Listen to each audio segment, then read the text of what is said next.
জীবনের যৌবনের বৃদ্ধকাল আমার ৬০-৭০টা বছর, আমার ২০-৩০টা বছর আমি কিভাবে ঘুমালাম, কিভাবে আমার জীবনটা কি অতিবাহিত হয়ে গেল, এই জীবনের হিসাব আল্লাহ রাব্বুল আলামিন নেবে। যখন প্রশ্ন করা হবে মান রব্বুকা আমার দিনুকা আমার নবী হাদা রাজুল, এই প্রশ্ন যখন করা হবে কবরে রাখার পরে যখন প্রশ্নের উত্তর দেব না, তখন আল্লাহ রাব্বুল আলামিনের গুরুর বাড়ি শুরু হয়ে যাবে। তখন যে আল্লাহ রাব্বুল আলামিনের কাছে বলি, আল্লাহ ইয়া রাব্বুল আলামিন তুমি তো দয়াশীল, তুমি তো দয়াশীল, তুমি তো রহমান, তোমার এই নামের উসিলায় আল্লাহ রাব্বুল আলামিন আমাকে মাফ করে দাও, তোমার এই নামের উসিলায় ইয়া রাব্বুল আলামিন তুমি আমাকে আরেকটা বার সুযোগ দাও যেন দুনিয়া থেকে তোমার হুকুমগুলো পালন করে দুনিয়া থেকে বেরিয়ে আসতে পারি। তোমার হুকুম পালিত করে আমি পালন করার চেষ্টা করবো। আল্লাহ তুমি আমার একটা বার সুযোগ দাও। তখন বলবে আফসোস, তোমাকে আমি আল্লাহ রাব্বুল আলামিন দুনিয়ার জমিনে সুযোগ দিয়েছিলাম, তোমাকে আমি আল্লাহ রাব্বুল আলামিন আলিম আমাদের মাধ্যমে বুজুর্গদের মাধ্যমে তোমাদেরকে দিনের দাওয়াত দিয়েছিল, তুমি গ্রহণ করো নাই, তুমি বিশ্বাস করো নাই। মৃত্যু হবে, পরকাল আছে, কিয়ামত হবে, হাসর হবে, পুরস্কার আছে, বিচার হবে, কেউ জান্নাত পাবে, জাহান্নাম আছে, জান্নাত আছে, তুমি বিশ্বাস করো নাই। আর তোমাকে সুযোগ দেওয়া হবে না, যাও তুমি দূর হয়ে যাও। তখন তার কবরে আযাবগুলো শুরু হয়ে যাবে।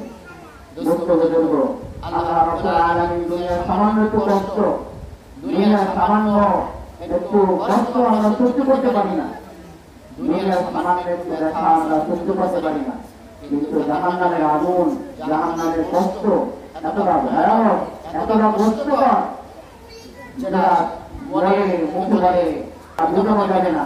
ওমর রাদিয়াল্লাহু তাআলা মুসলমান হওয়ার আগে তাকে মুসলমান দিয়ে তার বোন এবং বোনের জামাই বোনকে কালিমা পড়ে তারা কোরআন তেলাওয়াত করতেন, তারা মুসলমান হয়ে গেছে।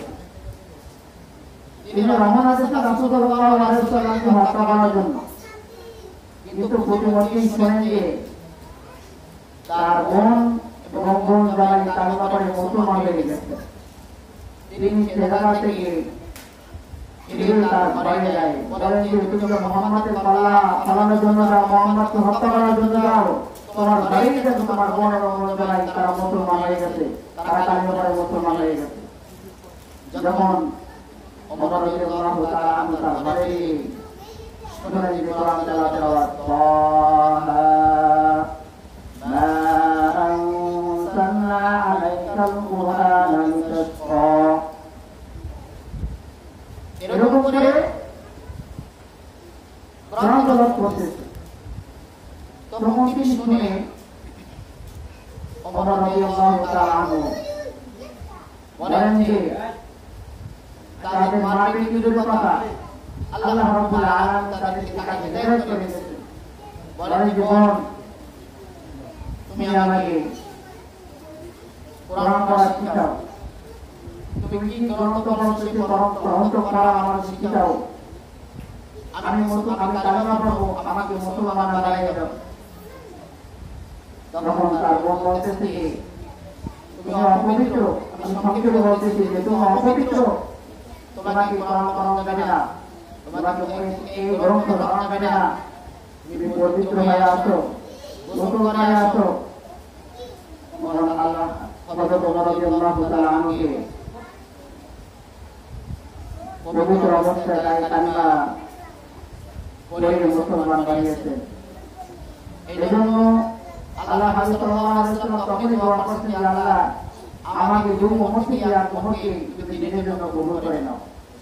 এজন্য আল্লাহ রাব্বুল আলামিন আমাদের দুনিয়া শুধু পাঠিয়েছেন তার রহমত স্বরূপ, তাকে রাজি খুশি করার জন্য, জান্নাতে থাকার জন্য। এজন্য আল্লাহ রাব্বুল আলামিনের হুকুমগুলো সুন্দর করে পালন করার চেষ্টা করি।